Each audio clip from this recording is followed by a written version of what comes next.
Hey everybody, my name is Dr. Stacy Nakia Peebles, and I am so excited to be able to talk with you today.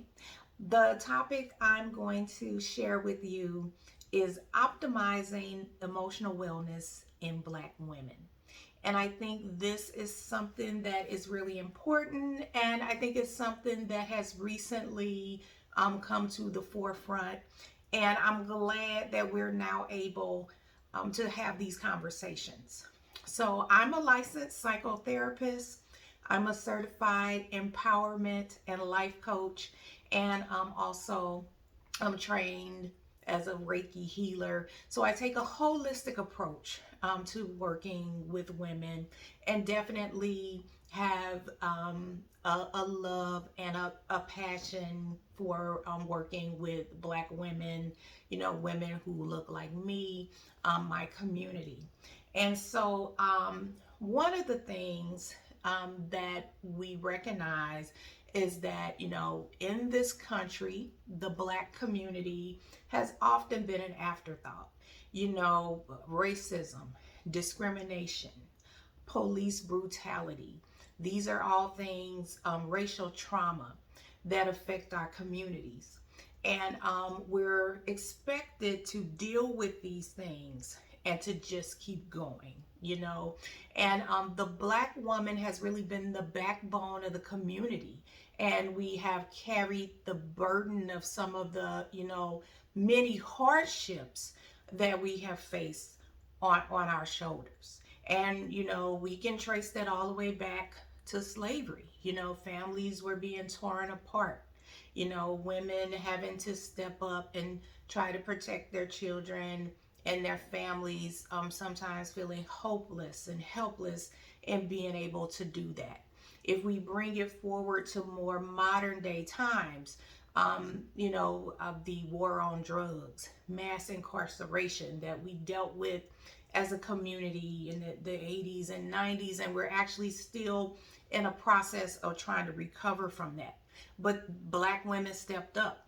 The grandmothers, the aunties, the sisters that had to step in and care for children, that weren't being adequately cared for due to maybe some type of, addiction of the primary parent. And then also women stepping up to support, men in this mass incarceration and, shouldering that burden. And, we have come with this term, we came up with this strong Black woman. I'm a strong Black woman. And then we've somehow kind of gotten caught up in that stereotype. We've kind of put ourselves in a box. And, it's one of those things that I feel came out of necessity. It's an affirmation of, all of this hurt and all of this suffering.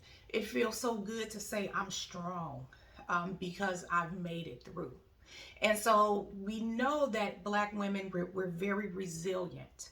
And again, we've been through and survived so many things because we had to do that. And now we're at a place, hopefully, in our community where we're able to recognize that even us strong women, need support.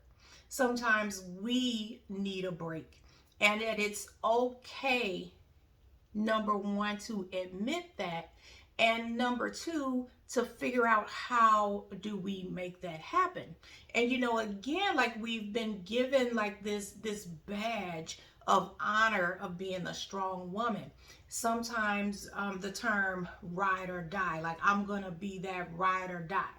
But sometimes as the ride or die, they might leave you for dead. Okay, so sometimes what you have to recognize is trying to pour into yourself as much as you pour into other people. So I think it's important for us now as a community to redefine what it means to be strong. Because yes, we're strong. We've made it through. We've overcome, and we continue, to try to do that.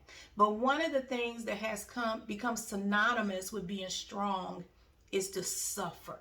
and to sometimes get in this mindset of believing that's just the way it is, and I have to suffer.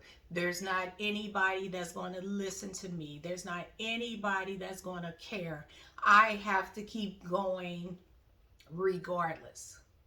And so when you think about that, we want to think about what are some of the things that we can do. Okay, and that's a huge issue. It's a big thing to accomplish. But we want to start thinking about what are some small ways that maybe we can do this. We can kind of incorporate this into our day-to-day life. And so the first thing I think we have to give up is this concept that we have to do it all the time, and to get out of the mindset that it's always about pleasing other people, appeasing and accommodating other people. Now, we're oftentimes in caretaker roles, as a significant other, as a mother or a parental figure. And, with all of that, sometimes caring for aging parents. And you also got to be an employee mixed in with all of this. So we're pulled in so many different directions. We have so many things we're responsible for that we have to do. So what are a few ways that we can try to incorporate this self-love, self-empowerment? And as a emotional wellness practitioner, my goal is to help women to embody that and to reach a point where you feel like you are maximizing, optimizing your emotional wellness and getting to a place where you feel good about you. And so just to put a couple of things out there that we can try and incorporate. So the first thing is just to change this viewpoint of what it means to be strong. Sometimes being strong is recognizing you have limitations, recognizing that you are human, recognizing that you need a break. And part of that, one thing is boundaries. So we have to get to a place where we feel empowered enough, we feel worthy enough that we can say to somebody, I can't do it right now. No, I'm not going to be able to help you out. So one of the things is going to be boundaries. And, we only have a short time to talk today. And, it takes planning and it takes effort to put boundaries in place. But that's one of the things we're going to work on. And being empowered, that's the first step, to know that you are worthy. And it's okay to say, no, I can't do it right now.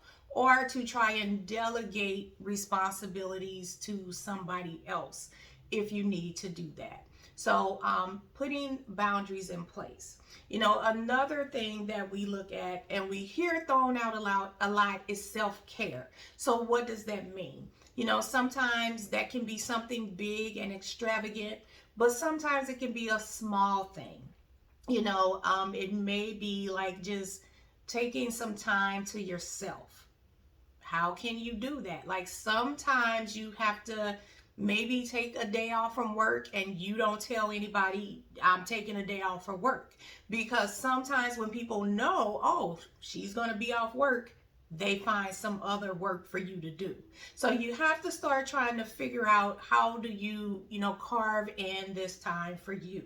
And if you're not in the situation where you can take off from work, sometimes it's just letting them know, I need 30 minutes to myself. I need an hour to myself. And you do whatever you need to do in that hour, whether it's watching a TV show that you enjoy or whether it's just relaxing. But you have to get to a place of recognizing that this is important.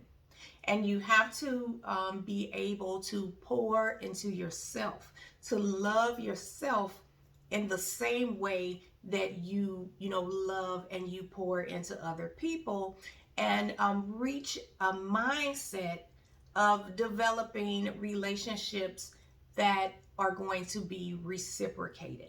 So trying to remove yourself from what would be considered low vibrational, one-sided relationships. And that may be relationships with significant others. It may be relationships with friends. It may be even within your own family. And sometimes it is about the relationship you have with your employer or that you have with your job. So redefining what it means to be strong and putting the focus on you. Definitely reaching out for additional support, with the therapist or with the coach, if that's something that you feel like you need. So, again, I'm Dr. Stacy Nakia Peoples. I am so happy to be able to share, these few tips with you. You can reach me at my website, www.beingdrstacy.com, and I'm also on all the social media outlets, Facebook,